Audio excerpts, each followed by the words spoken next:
Hello दोस्तों, कैसे हैं आप लोग। आई होप दोस्तों कि आप लोग ठीक होंगे, अच्छे होंगे। दोस्तों मैं रोज की तरह टिप और एंड ट्रिप आप सभी के लिए कुछ ऐसे लेके आ चुकी हूँ कि इस टिप के जरिए आपका काम तो आसान होगा ही होगा और दोस्तों साथ ही साथ आपका टाइम भी बचने वाला है। तो चलिए दोस्तों जल्दी से जल्दी टिप्स को शुरू कर लेते हैं।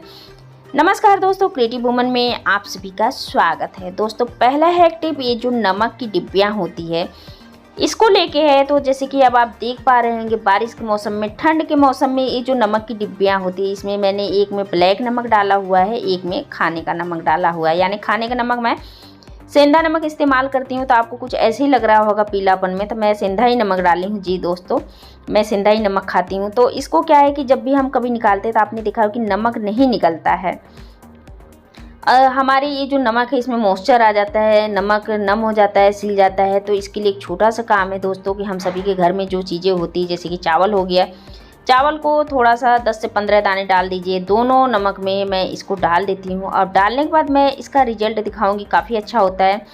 इसलिए मैंने चावल डाला हुआ है। कि आपने सोचा होगा चावल मैंने क्यों डाला। इसको डाल के अच्छे तरीके से सेक कर देना है। जितना भी ये नमक में मॉइस्चर वगैरह रहता है, नम रहता है ना, आप देखेंगे ना बिल्कुल इजीली तरीके से सोख लेता है। और दूसरी बात, जब हम नमक को हिलाते हैं, जब हमारा नमक नम रहता है तो बिल्कुल भी नहीं निकलता है। तो इस तरीके से नमक को सेक करके जब निकालेंगे ना, तो ये मॉइस्चर चावल खींच लेगा और नमक बहुत इजीली तरीके से जब हम निकालेंगे तो निकल जाएगा। तो दोस्तों ये छोटा सा ट्रिक है, पर ये बहुत ही काम का ट्रिक है। इस ट्रिक को दोस्तों आप भी एक बार ज़रूर ट्राई करके देखिएगा। ट्रिक पसंद आता है तो अपने दोस्तों में भी शेयर ज़रूर कीजिएगा। तो चलिए दोस्तों इसी के साथ अगला हैक टिप भी देख लेते हैं क्या है। अगला हैक टिप भी दोस्तों चाय पत्ती को लेके है। दोस्तों चाय की तड़क किसी किसी को बहुत ज़्यादा होता है और चाय पीना बहुत ज़रूरी होता है। किसी किसी को नहीं भी पीते हैं तो उसकी चाय की तड़क भी लगती है। लेकिन दोस्तों चाय पीने से पहले आपने किसी भी चीज़ का ध्यान दिया है। चाय एक ऐसी चीज़ है कि चाय को मतलब किसी किसी को एक ऐसा नशा रहता है, चाय की तड़क लग जाती है। लेकिन दोस्तों चाय पीने से पहले अपने हथेलियों पे चाय पत्ती को लेके ज़रूर इसको मसाज करके देखिएगा कि इसका रिजल्ट क्या है। दोस्तों जब भी हम चाय पत्ती को इस्तेमाल करते हैं तो अपने हथेलियों पे उसको प्रेस कीजिएगा, अच्छी तरीके से रगड़िए। अगर आपके हाथों पे कलर उतर रहा है तो यानी कि चाय पत्ती में मिलावट है। और दूसरा ट्रिक ये है कि चाय पत्ती को आप पानी में डालिए। अगर चाय पत्ती का कलर उतर रहा है तो यानी कि चाय पत्ती नकली है। अगर कलर नहीं उतर रहा है तो आपकी चाय पत्ती बिल्कुल परफेक्ट है। तो दोस्तों जब भी चाय पत्ती लें तो आप इस ट्रिक को ज़रूर ट्राई करके देखिएगा। चाय में बहुत सारी मिलावटें आ रहे हैं, अब बहुत ज़्यादा हमारे शरीर में कुछ ऐसी एंटीबायोटिक बीमारियां भी फैल जाती है, पैदा हो जाती है और हमें चाय के ज़रिए हमारे शरीर में बीमारियां भी हो जाती है और हमें बिल्कुल भी नहीं पता चलता है। तो दोस्तों जब भी चाय पत्ती आप लेते हैं, कंपनी का ले, ब्रांडेड का ले, और इस तरीके से पानी में अपने हथेलियों पे ज़रूर ट्राई करके देखें कि जैसे कि मैंने दिखाया है कि इस तरीके से जब भी चाय पत्ती लाते हैं तो अपने हथेलियों पे इसको ज़रूर ट्राई करके देखें। इस तरीके से इससे क्या होगा कि अपने हाथों में कलर आ जाएगा। अब पानी में डालेंगे तो पानी में कलर आ जाएगा, तो यानी कि इस चाय पत्ती में मिलावट है। आई होप दोस्तों कि छोटा सा ट्रिक आप सभी को ज़रूर पसंद आया होगा। अब देखिए हम सभी के घर में क्या होता है, छोटे मोटे तो काम रहते ही हैं। तो क्या होता है दोस्तों कि ये जो आपने देखा होगा कि इस टाइप का जो सरफ के पैकेट होता है, अगर हम खोल देते हैं या फिर किसी भी चीज़ की देखिए पैकेट अगर हम यूज करने वाले, जैसे कि टाइड हो गया, ये जो सरफ होगा, नॉर्मली सरफ जो हम डेली यूज में इस्तेमाल करते हैं, अगर खोल दें, हमारे पास एयर कंटेनर डिब्बे नहीं है फ़िलहाल भरने के लिए, तो मेरे पास रियल में ही नहीं है, तो मैंने खोल दिया था। बाई चांस यूज़ तो कर लिया है। अगर मैं इसको इसी तरीके से रख देती हूँ, किसी के हाथ से लग गया, किसी के पैर से लग गया, तो ये तो बिखरना ही बिखरना है। और ऊपर से इसके अंदर अगर पानी चल जाता है तो बहुत ज़्यादा हमारा सरफ वेस्ट हो जाता है।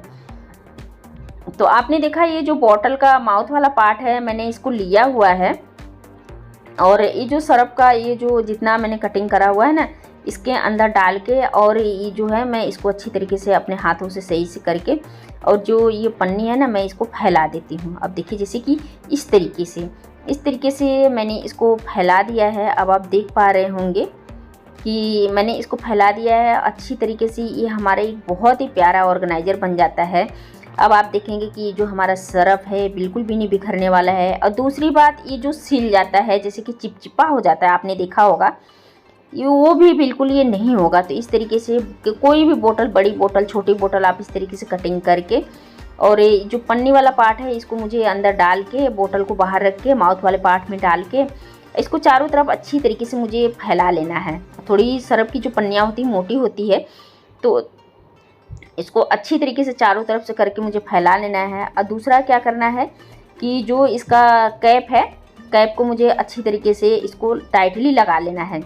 टाइटली जब इसको लगाएंगे ना, तब आप देखेंगे कि बहुत ईजिली तरीके से ये जो कैप है ये लग भी जाता है। तो अब देखिए मैं ये कैप को लगा के अब मैं इसको खोल के भी दिखा रही हूँ आपको कि काफ़ी ईजिली तरीके से लग भी जाता है। और जब इसमें से सरफ भी निकालना चाहिए तो आप निकाल सकते हैं। तो मैंने लगाया है, अब आप देखिए कि मैं सरफ निकाल के फिर दोबारा लगा रही हूँ इसको टाइटली। तो बस ये मेरा लग चुका है। आप देखिए इसको आप कहीं भी रख दीजिए, जहाँ रखना चाहते हैं वहाँ रख दीजिए, बिल्कुल भी इसमें से सरफ वेस्ट नहीं होगा। बहुत ही कमाल की ट्रिक है दोस्तों, इसको आप ज़रूर ट्राई करके देखिएगा। अब देखिए हम सभी के घर में स्विच बोर्ड तो होता ही होता है, लेकिन आपने देखा होगा कभी कभी स्विच बोर्ड हमारा गंदा हो जाता है, चिपचिपा हो जाता है। तो क्या करते हैं, कोई कोई लेडीज़ें थोड़ी सी क्या करती हैं, स्विच बोर्ड चिपचिपा हो जाता है, थोड़ा सा कॉटन में पानी लगा लेती हैं, उसको साफ़ करने लगती हैं। बिल्कुल भी नहीं। तो देखिए इसको साफ़ करने के लिए क्या करना है, आपके घर में जो भी ऑयल है, तो मैंने डाबर का ऑयल लिया हुआ है। अब इसको लगा के अच्छी तरीके से जब इसको मतलब इसको साफ़ करेंगे तो अच्छी तरीके से साफ़ हो जाएगा। अब दोस्तों इसको साफ़ करने के बाद आप सोचेंगे इससे चिपचिपा हो जाएगा, ऑयल हो जाएगा, तो ऐसा बिल्कुल भी नहीं होता है।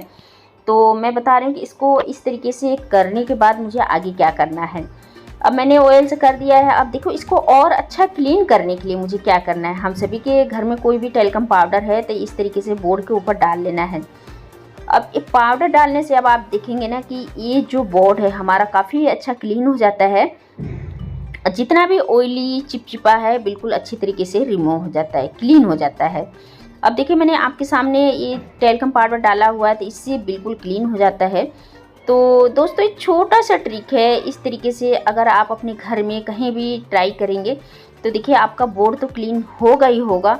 और दोस्तों और दूसरी बात तो ये है कि बिल्कुल भी जितना चिपचिपा है बिल्कुल ये ख़त्म हो जाएगा। अब देखिए मैंने थोड़ा सा लगा के मैं अपने बोर्ड को क्या करती हूँ, इसी तरीके से रिमूव भी करती हूँ, क्लीन भी करती हूँ। अगर हमारे घर में कोई गेस्ट आ गया, मेहमान आ गया, तो बिल्कुल भी नहीं अच्छा लगता है।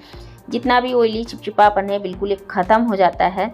और दोस्तों दूसरी बात क्या है कि जब भी आपकी बिजली की खपत बहुत ज़्यादा है, तो दोस्तों बहुत ईजी और आसान तरीका है कि इस तरीके से आप अपनी बिजली का बिल कम कर सकते हैं। जब भी फ्रिज चलता है दिन में 12 घंटे, तो उसको 2 से 3 घंटे फ्रिज को बंद कर दीजिए। जितने भी बर्फ़ फ्रीजर में जमे हैं अच्छी तरीके से पिघल जाएगा। अगर हमारे घर में 2 लाइट जल रहे हैं तो 1 लाइट जलाइए, उससे भी बिजली की बचत बहुत ही कम है। अगर हमारे घर में 1 से 2 पंखे चलते हैं, यानी हम लोग भी बैठे हैं, कमरे में एक्स्ट्रा पंखा चल रहा है, तो उसको भी बंद करके रखिए। तो दोस्तों कुछ ऐसी छोटी छोटी बातों का ध्यान रखते हुए हमारे बिजली का बिल बहुत ही कम आते हैं। तो दोस्तों छोटी छोटी बातों का ध्यान रखिए। और दोस्तों अपने घर में जो बिजली बिल एक्स्ट्रा आता है उसको कम कीजिएगा। अब देखिए पंखा एक्स्ट्रा चलता है तो उसको भी बंद करके रखिएगा। लोग भी बैठे हैं तो वहाँ का पंखा चलाइए, या चल रहा है तो कमरे को बंद कर दीजिए। तो दोस्तों वीडियो को लाइक कर दीजिएगा, चैनल को सब्सक्राइब भी जरूर कर लीजिए। मिलते हैं नेक्स्ट वीडियो में। जय हिंद, जय भारत।